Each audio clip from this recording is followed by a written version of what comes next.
اما بعد فاعوذ باللہ من الشیطان الرجیم بسم اللہ الرحمن الرحیم وَكَذَلِكَ جَعَلْنَاكُمْ أُمَّةً وَسَطًا لِتَكُونُوا شُهَدَاءَ عَلَى النَّاسِ، اور ہم نے تمہیں اعتدال والی امت بنایا تاکہ تم دنیا کے لوگوں کے سامنے گواہی دے سکو۔ یہ ایک آیت کا ٹکڑا میں نے پڑھا ہے۔ روزانہ کی تلاوت میں سارا قرآن تو بیان نہیں ہو سکتا، جو آیت پیش کرنی زیادہ ضروری ہوتی ہے اس کو میں کوشش کرتا ہوں ہائی لائٹ کر دوں۔ اس میں اللہ نے ہمیں زندگی گزارنے کا ایک پیمانہ دے دیا، ایک ترازو دے دیا ہے کہ ہم نے تمہیں اعتدال والی امت بنایا ہے۔ اس کی میں مثال دیتا ہوں، جیسے پہلے زمانے میں ترازو ہوتے تھے، اب تو ڈیجیٹل آ گئے۔ تو ترازو ہوتے تھے تو اس میں نا ایک کانٹا ہوتا تھا یہاں ایسے کر کے، اور ادھر دو پلڑے ہوتے تھے۔ تو جب وہ کانٹا بالکل درمیان میں ہوتا تھا، نہ ادھر جھکاؤ نہ ادھر جھکاؤ، تو اس کی اس حیثیت کو اعتدال کہتے ہیں۔ ادھر چلا جائے زیادہ تو بھی شدت پسندی، ادھر چلا جائے زیادہ تو بھی شدت پسندی۔ یوں ہو جائے دین میں بہت زیادہ، یہ بھی اللہ کو پسند نہیں۔ ایسے ہو جائے دنیا میں بہت زیادہ، یہ بھی اللہ کو پسند نہیں۔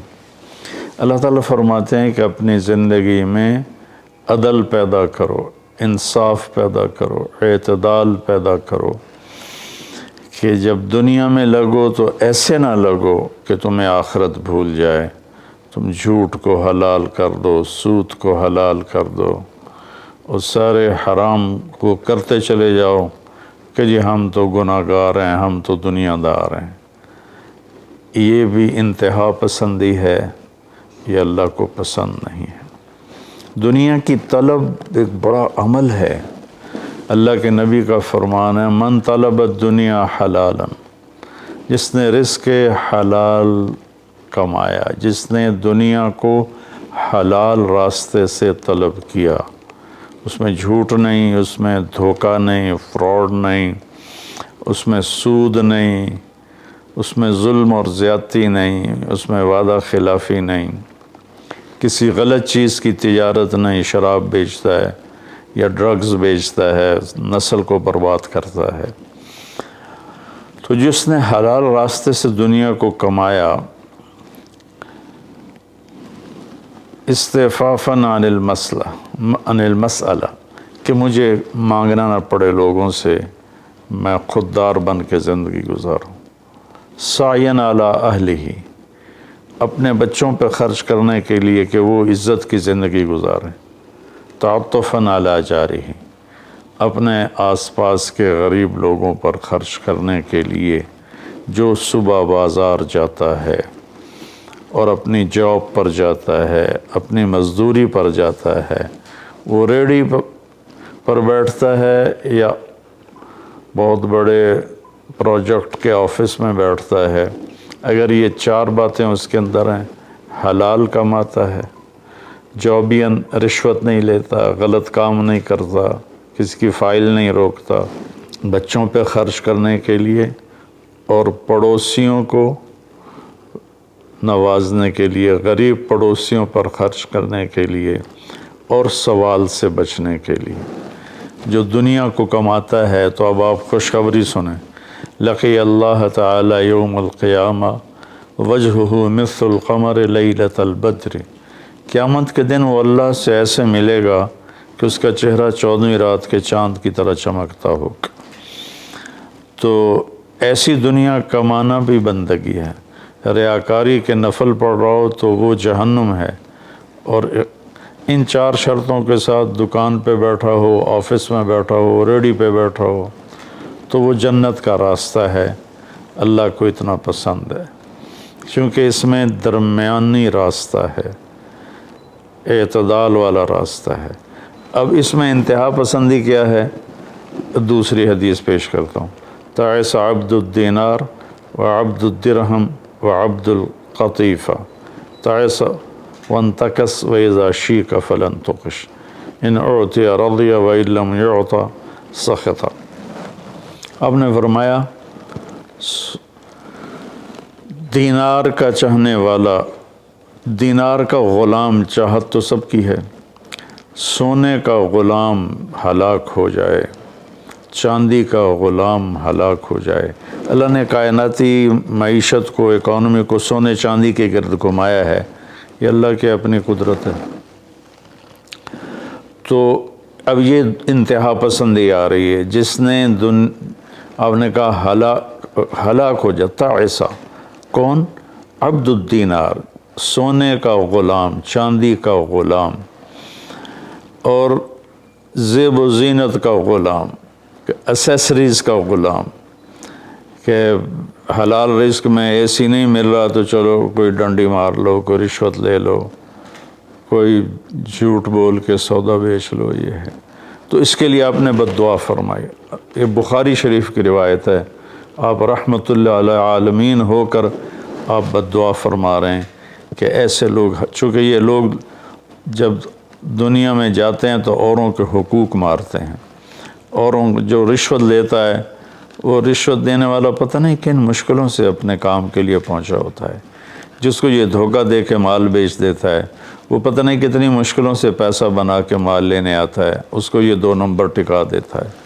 اس لیے ان کے لیے بد دعا فرمائی کہ یہ معاشرے کے لیے ناسور لوگ ہیں، چاہے یہ کتنے ہی نامور ہوں، لیکن یہ معاشرے کے لیے ایک عذاب ہیں، ایک مصیبت ہے۔ تو دنیا میں بھی چلو تو درمیانہ راستہ اختیار کرو، اتنے نہ کھب جاؤ میرے بھائیو کہ ٹوائلٹ میں بھی سودے ہو رہے ہوتے ہیں، پیشاب کرتے ہوئے۔ ابھی میں کراچی سے لوٹا تو لاہور ایئرپورٹ پر میں وضو کرنے گیا تو پیچھے جو پیشاب کرنے کی جگہ ہوتی، وہاں ایک آدمی کھڑا ہوا، گردن کے ساتھ اس نے موبائل پکڑا ہوا تھا اور بولے جا رہا تھا، بولے جا رہا تھا، بولے جا رہا تھا۔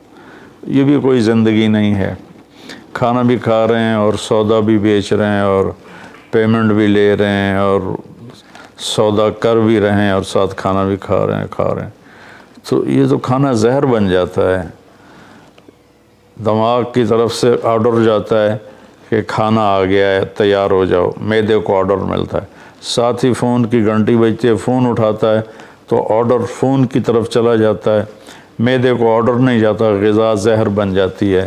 تو ایسی دنیا کما کے کیا کرنا جس میں آپ کی صحت ہی برباد ہو جائے اور آپ اتنے مصروف ہو جائیں کہ گھر میں آ کر بھی کوئی بچوں سے دلچسپی نہیں، بس اپنے موبائل پر یا سودے کر رہے ہیں یا موبائل پہ کوئی گیمیں کھیل رہے ہیں یا کوئی مووی دیکھ رہے ہیں یا کوئی ڈرامہ دیکھ رہے ہیں۔ کتنی مائیں ہیں جو اس طرح اپنے بچوں کو جھٹک دیتی ہیں، وہ ڈرامہ دیکھ رہی ہوتی ہیں یا کوئی مووی دیکھ رہی ہوتی ہیں یا کوئی کلپ دیکھ رہی ہوتی ہیں، تو بچہ آتا ہے تو اس کو ہوں ہاں کر کے ٹال دیتی ہیں۔ میرے بھائیو، میری بہنوں، اپنی زندگی کو وہ درمیان میں لاؤ، درمیان۔ میں ایک آپ کو مثال دیتا ہوں، گاڑی کے چاروں ٹائر میں ہوا بیلنس ہو تو گاڑی صحیح چلتی ہے، چاہے ایف ایکس کیوں نہ ہو، اور اگر ہوا اوپر نیچے ہے، بیلنس نہیں ہے، تو مرسڈیز بھی ہوگی تو وہ چلنے میں آپ کو تکلیف دے گی۔ ایک گاڑی ہے، انسان بھی، اس کو بھی بیلنس آف لائف چاہیے۔ یہ گھر میں آؤ تو گھر کے ہو جاؤ، فون آف کر دو اور اپنے بچوں سے بات کرو، بیوی سے بات کرو، ان کے ساتھ بیٹھو، ان سے گپ شپ کرو اور گھر کی باتیں کرو، گھر کے مسائل ذکر کرو، باہر کے مسائل کو گیٹ پہ چھوڑ کے آ جایا کرو۔ تو یہ تو دنیا ہے نا، اللہ نے اس میں ناپسند کیا ہے کہ ہم اپنے آپ کو زیادہ کھو پائیں، لیکن دین میں بھی اللہ نے ناپسند کیا ہے کہ ہم اس میں زیادہ لگ جائیں۔ لا تغلوا فی دینکم، اپنے دین میں انتہا پسندی پہ مت جاؤ، اللہ نے اپنے محبوب سے فرمایا فلا تذهب نفسک علیہم حسرات، میرے نبی آپ ان غیر مسلموں کو تبلیغ کرتے ہوئے اتنا دکھ نہ اٹھائیں کہ آپ خود آہیں بھرتے بھرتے فوت ہو جائیں۔ اللہ نے اپنے نبی سے فرمایا۔ نماز لمبی کی تو اللہ نے اس سے منع فرما کر فرمایا کہ ما انزلنا علیک القرآن لتشقی۔ اللہ نے اپنے نبی سے اعتدال مانگا، لا تبسطھا کل البسط، میرے نبی آپ مال خرچ کریں لیکن سارا نہ خرچ کریں، کچھ بچا کے بھی رکھیں۔ اللہ نے اپنے محبوب سے فرمایا، اس لیے تو اللہ نے زکوٰۃ کا نظام چلایا۔ تو اور ایک حدیث پہ پیش کرتا ہوں۔ 3 صحابہ آئے حضرت عائشہ رضی اللہ عنہ کے پاس کہ اللہ کے نبی کی رات کیسی ہوتی ہے، تو انہوں نے فرمایا کہ سوتے بھی ہیں اور اٹھتے بھی ہیں، نفل بھی پڑھتے ہیں، بلکہ آپ کی بہت خوبصورت عادت تھی جب آپ تہجد سے فارغ ہو جاتے تو یوں کر کے لیٹ جاتے، ایسے کر کے، اور حضرت عائشہ رضی اللہ تعالیٰ عنہ بھی اٹھ جاتی تو آپ ان کے ساتھ اسی حال میں باتیں کرتے، گپ شپ لگاتے۔ تہجد کے وقت میں اپنی بیگم سے پیار محبت کی باتیں ہو رہی ہیں، اتنے میں حضرت بلال اذان دیتے تو آپ اٹھ کے 2 رکعت سنت ادا کرتے اور نماز پڑھانے کے لیے مسجد تشریف لے جاتے تھے۔ تو اتنی اعتدال کی لائف تھی، ہنسی مذاق فرماتے تھے، اور حضرت عائشہ رضی اللہ عنہ کو لقمے بنا کے کھلاتے تھے، ان کو آٹا گوندھ کے دیتے رہے جب تک حضرت عائشہ رضی اللہ عنہ کو آٹا گوندھنا نہیں آیا، کہ وہ چھوٹی عمر میں ان کی شادی ہوئی تھی۔ تو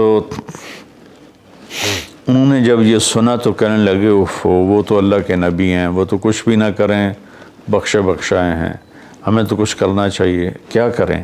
ایک نے کہا میں ساری رات نہیں سوؤں گا، نفل پڑھوں گا، کتنی اچھی نیت کی ہے۔ دوسرے نے کہا میں ساری زندگی روزے رکھوں گا، کبھی افطار نہیں کروں گا، کتنی اچھی نیت ہے۔ تیسرے نے کہا میں شادی نہیں کروں گا، بس اللہ کی عبادت کروں گا اور اللہ کے راستے میں جہاد کروں گا، کتنی اچھی نیت ہے۔ آپ کو پتہ چلا تو آپ نے تینوں کو بلا لیا۔ تو آپ نے ان کو ڈانٹ پلائی، تم میرے اللہ کو مجھ سے زیادہ جانتے ہو، تم میرے اللہ سے مجھ سے زیادہ ڈرتے ہو، زیادہ تقوی والے ہو، میں تم میں سب سے زیادہ اپنے اللہ کو جانتا ہوں، سب سے زیادہ اللہ سے ڈرتا ہوں، میں کھاتا بھی ہوں، روزہ بھی رکھتا ہوں، میں نے شادی بھی کی ہے، میں سوتا بھی ہوں اور میں جاگتا بھی ہوں، اور میں نے آپ نے تو 11 شادیاں کی، 9 بیویاں زندہ تھیں جب آپ دنیا سے تشریف لے گئے، تو آپ کی خوبصورت زندگی تھی ان کے ساتھ۔ تو آپ نے تینوں کو ڈانٹا اور فرمایا کہ اعتدال کے ساتھ چلو، جس نے کہا میں شادی نہیں کروں گا شادی کرے، جس نے کہا میں روزہ نہیں چھوڑوں گا وہ روزہ چھوڑے، کہ مہینے میں 3 روزے رکھو بس، 13، 14، 15، اور جس نے کہا میں رات سوؤں گا نہیں وہ آرام بھی کرے اور اٹھے بھی صحیح۔ تو یہ زندگی اعتدال والی، اللہ کا تو دین میں انتہا پسندی اچھی نہیں لگتی، اور اللہ نے اس کو رد فرمایا۔ ہمارے بعض نادان دوست قربانی قربانی قربانی کے نام پر پورے گھر کو اجاڑ دیتے ہیں اور انہیں احساس بھی نہیں ہوتا کہ کتنا بڑا نقصان کر رہے ہیں۔ سب سے بڑا تقاضا اسلامی تاریخ میں جنگ بدر کا ہے، اس سے بڑا تقاضا قیامت تک نہیں آئے گا، کہ جن کے بارے میں اللہ کے نبی کی وہ گواہی ہے جو قیامت تک کسی کے لیے نہیں، ان تہلک هذه العصابة فلن تعبد، میرے رب اگر آپ نے اس جماعت کو ہلاک کر دیا تو پھر آپ کا نام لینے والا کوئی نہیں بچے گا۔ اتنی بڑی گواہی 313 کی، اور یہ اتنا بڑا تقاضا تھا اور اتنا بڑا یہ اس وقت اہم اور ضروری کام تھا، اور آپ نکلے اور ذوالحلیفہ 7 میل دور ہے، جب وہاں پہنچے تو حضرت عثمان اور اسامہ رضی اللہ عنہما کو آپ نے واپس بھیج دیا کہ آپ کی بیگم حضرت رقیہ رضی اللہ تعالیٰ عنہ وہ حضور صلی اللہ تعالیٰ علیہ وسلم کی دوسرے نمبر کی بیٹی تھیں. حضرت زینب پہلے نمبر پر، حضرت رقیہ دوسرے نمبر پر، کلثوم تیسرے نمبر پر، حضرت فاطمہ چوتھے نمبر پر. تو بیمار ان کو چیچک نکل آیا تھا، تو ان کو وہاں سے واپس بھیجا کہ جاؤ تم رقیہ کی تیمارداری کرو. وہ جنگ بدر میں شریک نہیں ہوئے، میرے نبی نے واپس کیا، لیکن جنگ بدر کے شریک صحابہ میں ان کا نام لکھوایا، دونوں کا. جب ہم بدری صحابہ کی فہرست کھولتے ہیں تو اس میں اسامہ اور عثمان رضی اللہ عنہما دونوں کا نام ذکر ہے، اور مال غنیمت میں ان کا حصہ بھی رکھا آپ نے. اتنے بڑے تقاضے کو آپ نے بیوی کی بیماری کی وجہ سے پیچھے کر دیا اور ان دونوں کو واپس بھیجا. اور رقیہ رضی اللہ عنہ کا انتقال ہو گیا. جب آپ واپس تشریف لائے تو وہ دفن ہو چکی تھی، تو آپ نے ان کی قبر پہ جا کر دعا فرمائی. تو میرے بھائیوں، دین میں بھی اعتدال ہو، دنیا میں بھی اعتدال ہو. یہ رہبانیت تو نصارہ عیسائیوں میں تھی کہ شادی نہیں کرنی، نہانا نہیں، بال نہیں کٹوانے، نوخن نہیں صاف کرنے، پہلے، اب نہیں، پہلے جو قدیم عیسائی مذہب تھا. تو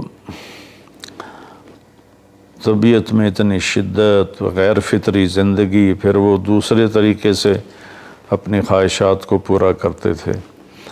تو اس سے میرے نبی نے روکا. بعد میں ایک ٹرینڈ چل گیا کثرت عبادت کا، لیکن وہ کوئی معیار نہیں ہے کہ فلاں بزرگ تھے، انہوں نے 40 سال عشاء کے وضو سے فجر کی نماز پڑھی، اور فلاں بزرگ تھے انہوں نے 30 سال عشاء کے وضو سے فجر کی نماز پڑھی، اور فلاں بزرگ تھے وہ 25 سال جنگل میں پھرتے رہے. بھلا یہ بھی کوئی دین ہے جو پیش کیا جائے؟ ہمارا دین تو پوری دنیا کو پیش کرنے کے لیے ہے. ان الدین عند اللہ الاسلام. اب اسلام ہی ایک مذہب ہے جو باقی ہے اپنی صحیح معنی میں، تو ہمیں پیش کرنا ہے لوگوں کو. یہ تو ہم اپنوں کو پیش نہیں کر سکتے کہ 25 سال جنگلوں کی خاک چھانتے رہے. یہ تو رہبانیت سے بھی کوئی آگے کی چیز ہے، لیکن یہ ان کی بزرگی کے طور پہ بیان کیا جاتا ہے. ایک بزرگ تھے، اپنے بالوں کو رسے سے باندھ لیتے تھے، رسہ اوپر چھت میں لٹکا ہوتا تھا. تو جب نماز پڑھتے پڑھتے ان کو نیند کا جھٹکا آتا تو وہ ایسے ہوتے، تو وہ بالوں کو زبردستی جھٹکا پڑتا، جس سے وہ ان کی آنکھ کھل جاتی اور پھر نفلوں میں شروع ہو جاتے.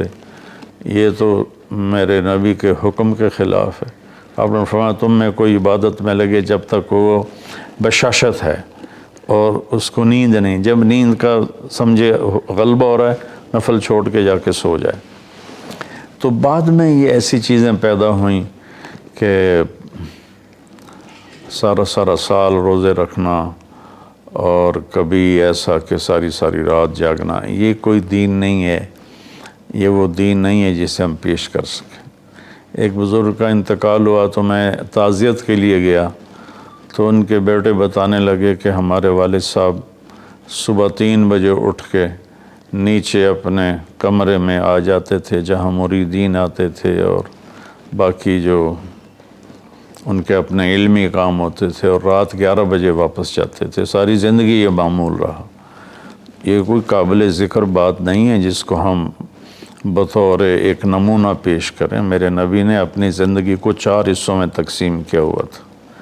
ایک حصہ لوگوں کے لیے، ایک بیوی بچوں کے لیے، ایک اپنی ذات کے کاموں کے لیے. آپ اپنے کپڑے خود دھوتے تھے، 9 بیویاں تھیں، آپ اپنے کپڑے خود دھوتے تھے، اور ایک حصہ آپ نے رکھا ہوا تھا اللہ کے لیے. تو آپ سے زیادہ مشکل لائف کسی کی نہیں، آپ سے زیادہ بڑا ذمہ دار کائنات میں کوئی نہیں. آپ نے زندگی کو 4 حصوں میں ڈیوائیڈ کیا ہوا تھا.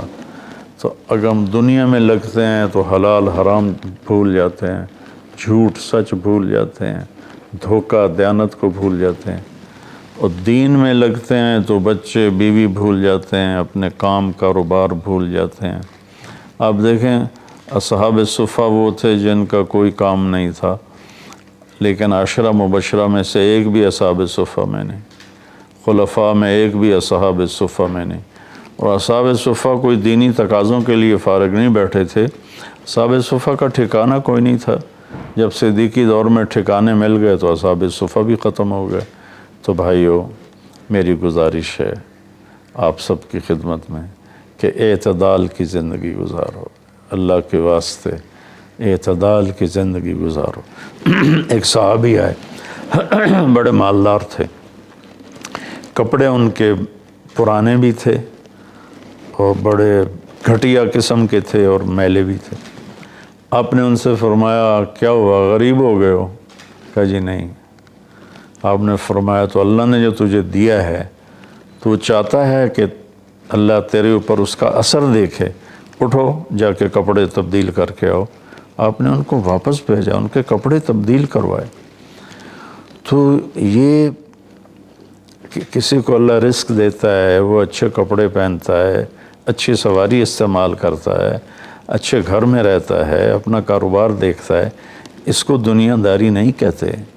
دنیا داری تو جھوٹ اور فراڈ اور حرام اور رشوت، جتنے غلط راستوں سے جو جانا ہے کاروباری زندگی میں، یہ دنیا داری ہے۔ عبد الرحمن بن عوف رضی اللہ تعالیٰ عنہ نے وراثت میں اتنا سونا چھوڑا کہ بچوں میں تقسیم کرنے کے لیے وراثت کو کاٹتے کاٹتے آریاں ٹوٹ گئیں۔ 1000 گھوڑے، 10,000 بکریاں اور 1000 اونٹ، یہ مال مویشی ان کے پاس تھے اور زمینیں الگ تھیں، لیکن وہ 10 بڑے صحابہ میں ہیں، ٹاپ 10 صحابہ میں ہیں۔